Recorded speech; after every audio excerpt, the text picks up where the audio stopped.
Hi hello नमस्कार, मी वर्षा नलड चॅनलवर तुमचं खूप खूप स्वागत आहे।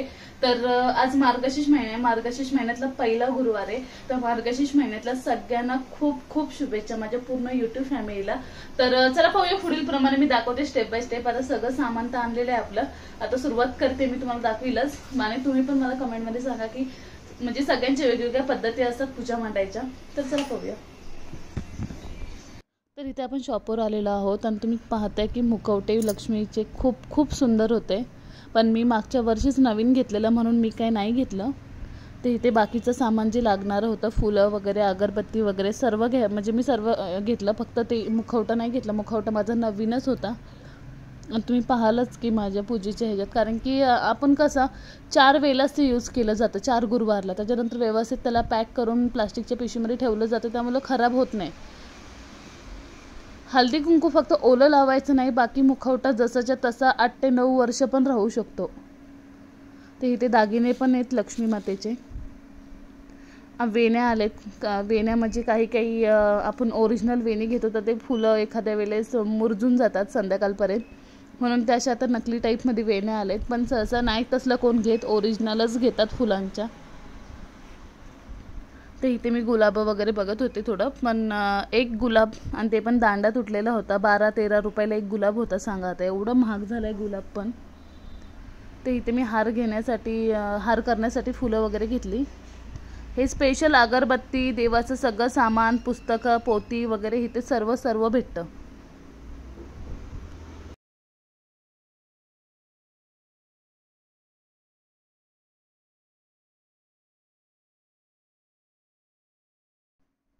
इथे रांगोळीचे साचे होते, खूप होते, पण मला श्री स्वामी समर्थ हा साचा पाहिजे होता। भरपूर शॉपवरती मी चेक केलं ह्याच्या आधी पण खूपदा, पण नाही भेटलं। पण ते म्हणले मी एकदा चेक करतो आमच्या का आहे का। तर चला पाहू पुढं आम्हाला भेटलं का, कारण की तिथे तर नव्हतं। ते म्हणले आतमध्ये जर असेल तर मी चेक करून तुम्हाला सांगतो। तर ही पांढरी रांगोळी आहे, सफेद रांगोळी, तर मी घेतली कारण की माझ्याकडे होतं ऑलरेडी, माझ्याकडे होती। पण आपण जास्तीत जास्त डेलीला कलरची रांगोळी नाही यूज करत आपण, म्हणजे पांढरी रांगोळी आणि हळदी कुंकूसवर हे करतो। तर इथे मला स्वामींचे वस्त्र बघायचे होते, पण माझी जी त्रिमूर्ती स्वामींची आहे त्या मापाची मला वस्त्र नाही भेटले। हार पण मी घेत होते, पण हार घेता घेता काय झालं, हार म्हणजे लास्टला घेईल आणि विसरून गेले मी। तर आता नेक्स्ट टाईम नेक्स्ट गुरुवारला सामान आणायला जाईल तेव्हा नक्कीच हार घेईल मी। गोमूत्र, तेल, सगळं गंगाजल वगैरे सर्व A to Z इथं भेटतं। म्हणजे जेवढं पूजेला सामान लागू शकतं ना, पूजा म्हणजे सत्यनारायणची पूजा म्हणते मी, सत्यनारायणच्या पूजेला त्याच्या व्यतिरिक्त सगळे A to Z गोष्टी भेटतात। अगरबत्त्यांचा स्टॉक बघू शकताय तुम्ही, वेगवेगळ्या कंपन्यांचे आहेत, वेगवेगळ्या प्रकारचे आहेत, वेगवेगळ्या फ्लेवरच्या अगरबत्त्या इथे होत्या। पण मी सहसा नाही का कल्याणीच्या खूप वापरते। हे धूप मी तिथे काढून ठेवलं आणि नंतर मी आलं, म्हणले धूप कुठे, तर मला लक्षात आलं की मी त्या ट्रेमध्ये ठेवलं, ते ट्रेमध्येच राहिलं।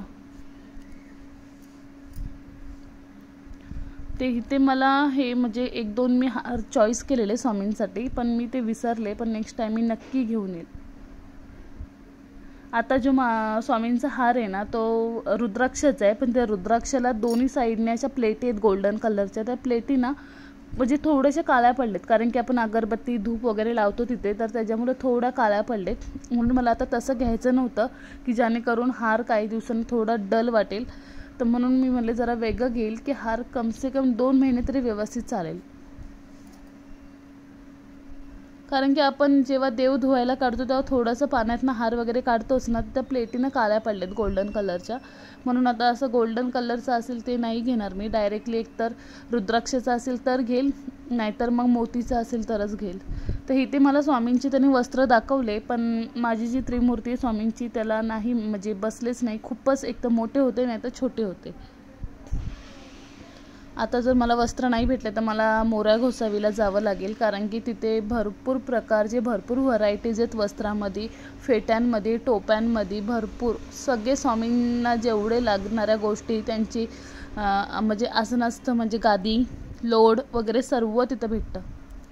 तर इथे तुम्ही रांगोळी पाहताय लाकडाचा साचा, तर एक साचा नाही का पिंपरीला मला असं वाटतं मे बी मी दिवाळीला बघितलेलं 10 रुपयाला होतं। आणि आता माहिती आहे तुम्हाला आता सीझन आहे, मार्गशीर्ष महिना आहे, म्हणलं लोक लक्ष्मीचे पावलं आणि ते महालक्ष्मी नमः ते घेणारच, म्हणून त्याने 20 रुपयाला केलं। तर मी ते घेतलंच, कारण की तुम्ही माझ्या शॉर्ट व्हिडिओमध्ये बघितलं असेल, मी श्री महालक्ष्मी नमः ते मी नाव टाकलेलं.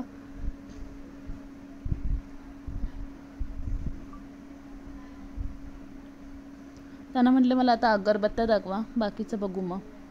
तर इथे त्यांनी मला कल्याणीचे फ्लेवर दाखवले वेगवेगळ्या प्रकारचे. मला कल्याणीचे खूप आवडतात, सिरियसली सांगते.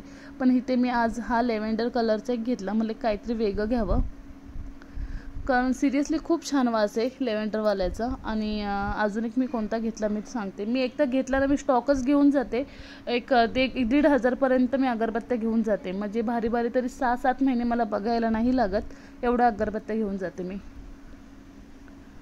आता ही जी ग्रेट दिसते तुम्हाला, थोडंसं दिसत असेल, ती मी जास्त यूज करते. त्याच्यानंतर मी दाखवते तुम्हाला,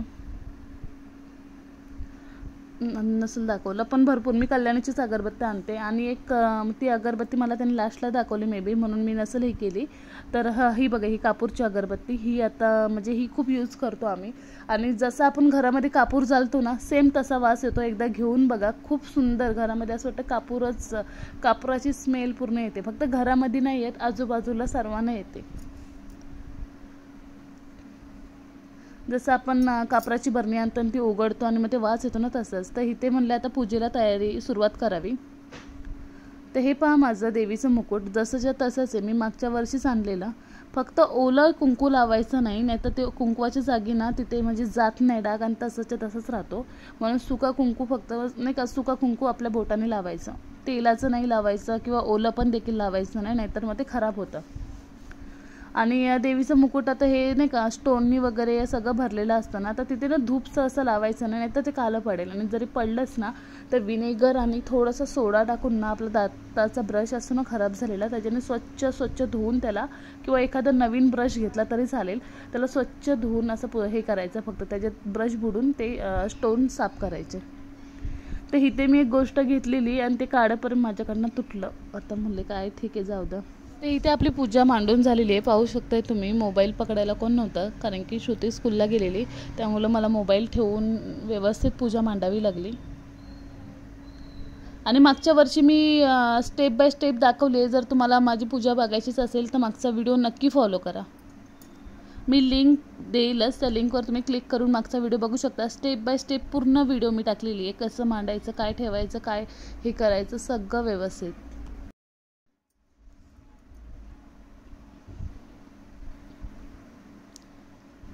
आणि ही चुनरी आहे ना, ही चुनरी नाही का वैष्णोदेवीवरनं कोणीतरी दिलेली, मला आठवत नाही आहे. मला असं वाटते माझा बारका भाऊ गेलेला वाटते, तर तिकडनं मला मम्मीने दिलेली. तर ती चुनरी मी डोक्यावरच ठेवते त्यांच्या.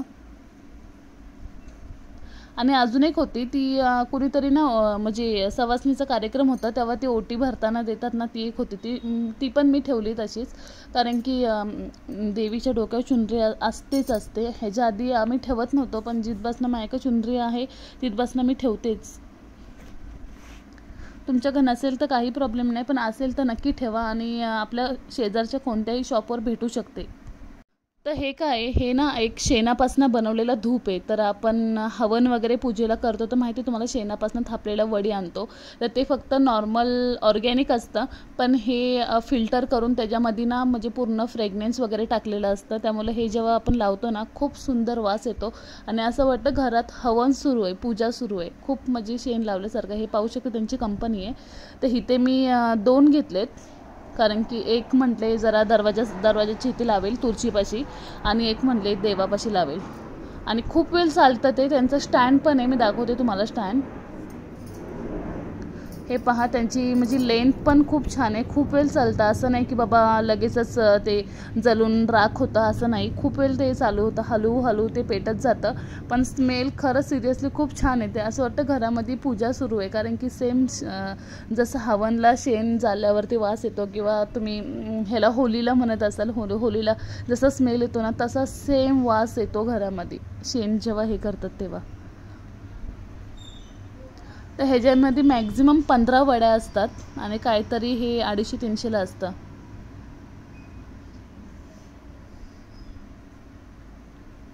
जास्त नाही पेटवायचं, ते हळूहळू पेटत जातं. हे बघा, आता हे पेटलेलं आहे. आता ह्याला मी जास्त नाही पेटवणार. तर इथे मी छोटीशी रांगोळी काढली तुळशीसमोर, कारण की कसं होतं इथं आमची इथं ना वारा सुटला ना रांगोळी ना फरशीवरती म्हणजे अशी सरकते आणि त्यामुळं ती पायाला पण लागते. त्यापेक्षा छोटीशी मी आम्ही फरशी ठेवली आहे, त्या फरशीवरच आम्ही रांगोळी काढतो.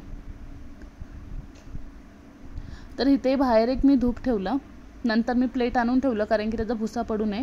तर हा स्टँड आहे तुळशीसारखं आहे ना, ते मी सकाळी पण लावलेलं, त्यामुळे प्लेटमध्ये त्याचा भुसा पडला आहे. तर हा स्टँड आहे तिचा तुळशीसारखं, त्याच्यामध्ये अडकून ठेवायचं, ती बरोबर ते पेटून व्यवस्थित प्लेटमध्ये खाली पडतं.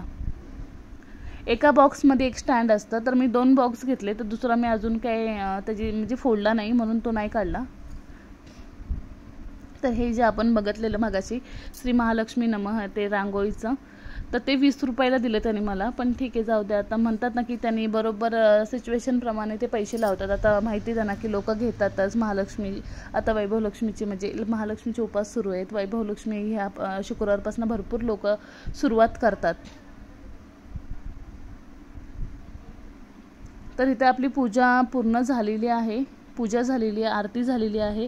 तर व्हिडिओ कशी वाटली मला नक्की सांगा, आणि व्हिडिओ आवडल्यास नक्की लाईक करा, शेअर करा आणि कमेंट करून मला सांगा तुम्ही कशी पूजा मांडता, आणि सबस्क्राईब करायला विसरू नका. थँक्यू, धन्यवाद. हा संध्याकाळचा सीन आहे, जेव्हा माझी आरती झाल्याच्या नंतर मी धूप पेटवलेला.